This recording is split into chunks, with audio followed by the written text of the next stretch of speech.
बिस्मिल्लाहिर्रहमानिर्रहीम। आज हम डिस्कस करेंगे derivation of the expression for equilibrium constant और फॉर जनरल रिएक्शन। क्या डेरिवेशन हम क्या इक्विलिब्रियम कांस्टेंट की डेरिवेशन देखेंगे। तो सबसे पहले हम जनरल रिएक्शन देखेंगे। जो दो रिएक्टेंट हैं ए और बी, इनके मिलने से हमें प्रोडक्ट बना वो सी और डी बना प्रोडक्ट। जो स्मॉल ए और बी और स्मॉल सी और डी जो जाहिर कर रहे हैं नंबर ऑफ मोल्स को, के रिएक्टेंट के अंदर कितने नंबर ऑफ मोल्स हैं और प्रोडक्ट के अंदर कितने नंबर ऑफ मोल्स हैं।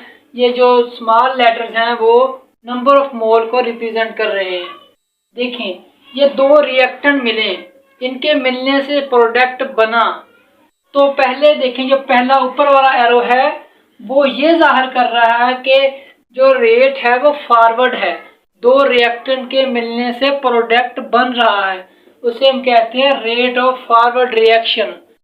समझ आई कि जब दो रिएक्टेंट मिलके प्रोडक्ट बना रहे हों तो वो रेट फॉरवर्ड होता है। जब रेट फॉरवर्ड होगा तो रिएक्टेंट मिलके कम प्रोडक्ट बनाएंगे।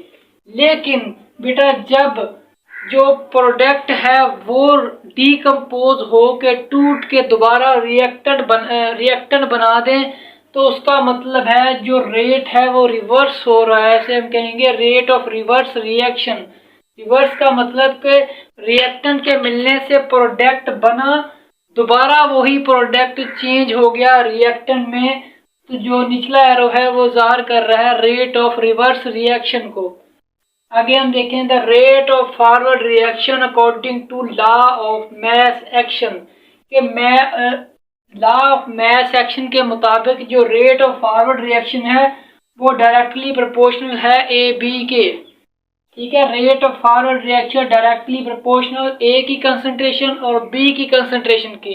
ये दो रिएक्टेंट हैं, इनके जो रेट है वो डायरेक्टली प्रोपोर्शनल है फॉरवर्ड कि जितना ज्यादा रिएक्टेंट होंगे उतना ही ज्यादा प्रोडक्ट बनेगा।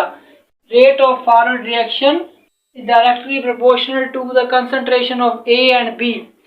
A and B are represented number of moles. जो A और B है बेटा वो नंबर ऑफ मोल्स को जाहिर कर रहे हैं कि रिएक्टेंट के अंदर कितने नंबर ऑफ मोल्स हैं। तो हम जो K है ये बेटा ये एक फॉरवर्ड कांस्टेंट है, फॉरवर्ड रिएक्शन का constant, rate constant of forward reaction. हम इसे प्रोपोर्शनैलिटी साइन को ख़त्म करने के लिए हम KF यूज करते हैं एज अ फॉरवर्ड रिएक्शन में।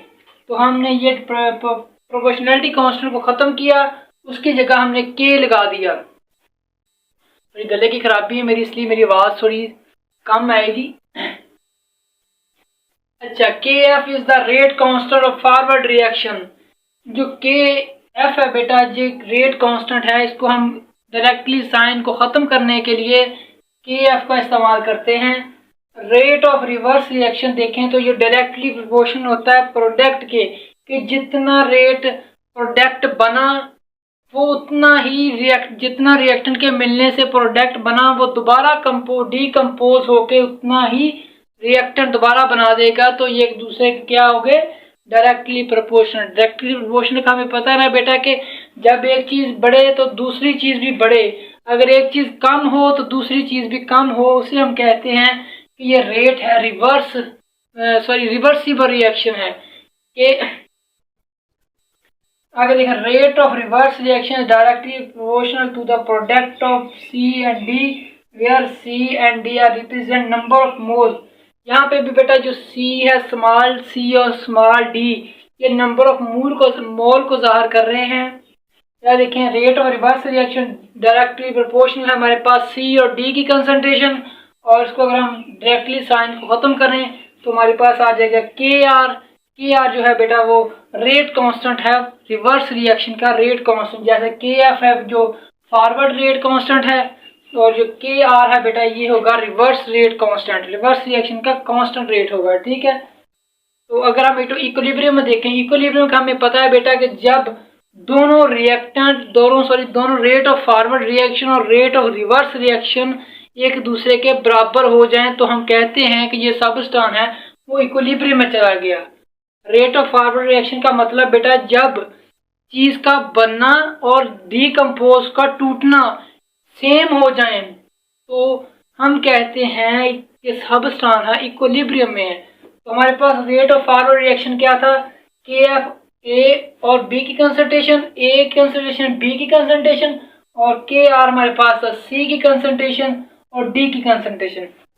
ठीक है, हमने यहाँ पे कुछ नहीं किया, सिर्फ के आर को इसके बटे में ले गए और यहाँ पे देखें जो ए और बी है, ए की कंसंट्रेशन और बी की कंसंट्रेशन वो फॉरवर्ड में क्या हो रही थी, मल्टीप्लाई हो रही थी।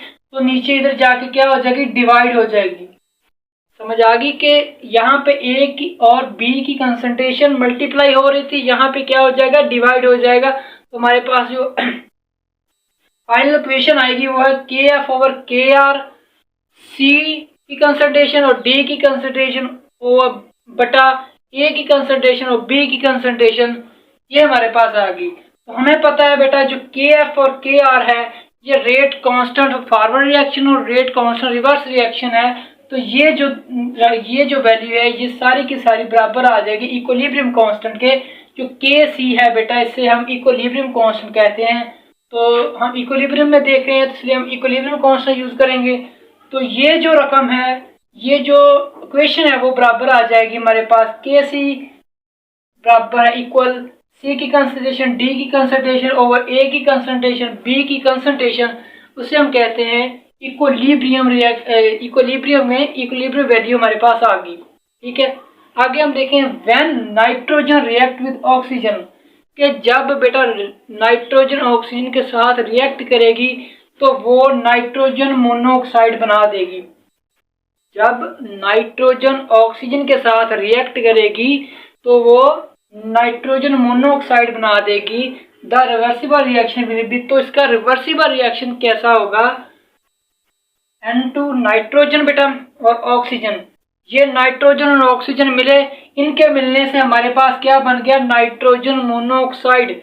तो नाइट्रोजन मोनोऑक्साइड को देखें तो पहला जो एरो है वो रिप्रेजेंट कर रहा है, वो जाहिर कर रहा है कि जो नाइट्रोजन और ऑक्सीजन के मिलने से नाइट्रोजन मोनोऑक्साइड बन रहा है। तो रेट ऑफ फॉरवर्ड को जाहिर कर रहा है। रेट ऑफ फॉरवर्ड क्या है कि इन दोनों के मिलने से, रिएक्टेंट के मिलने से हमारे पास प्रोडक्ट बन रहा है। तो रिवर्स रिएक्शन में क्या होगा कि रिवर्स रिएक्शन में ये नाइट्रोजन मोनोऑक्साइड बनी है वो रिवर्स होके डीकम्पोज होके बेटा दोबारा नाइट्रोजन और ऑक्सीजन हमें दे देगी। इसे हम कहेंगे रिवर्स रिएक्शन, कि जब प्रोडक्ट डीकम्पोज होके दोबारा ऑक्सीजन और नाइट्रोजन में चला गया, रिएक्टेंट में चला गया, तो इसे रिवर्स रिएक्शन कहते हैं। रेट ऑफ फॉरवर्ड रिएक्शन हमारे पास क्या था, आर एफ बराबर है के एफ नाइट्रोजन ऑक्सीजन, और रेट ऑफ रिवर्स रिएक्शन क्या था बेटा हमारे पास, नाइट्रोजन मोनोऑक्साइड बन गई हमारे पास। इक्विलिब्रियम में क्या होगा कि जब फॉरवर्ड रेट और रिवर्स रेट एक दूसरे के बराबर हो जाएंगे तो जो हम कहते हैं कि जो सबस्टांस वो इक्विलिब्रियम में है। तो इसी तरह देखिए रेट ऑफ फॉरवर्ड रिएक्शन हमारे पास क्या था, के एफ N2 और O2, और के आर हमारे पास था रेट ऑफ रिवर्स रिएक्शन था हमारे पास के आर NO2। ठीक है, का नाइट्रोजन मोनोऑक्साइड। हमने क्या किया कि जो ये के आर है इसे हम इसके बटे में ले गए, और ये जो है इसको हम यहाँ पे इसको हम इसके बटे में ले गए। तो हमारे पास जो फाइनल इक्वेशन बनी वो हमारे पास बनी NO2 और N2O2 का नाइट्रोजन मोनोऑक्साइड बटा नाइट्रोजन ऑक्सीजन।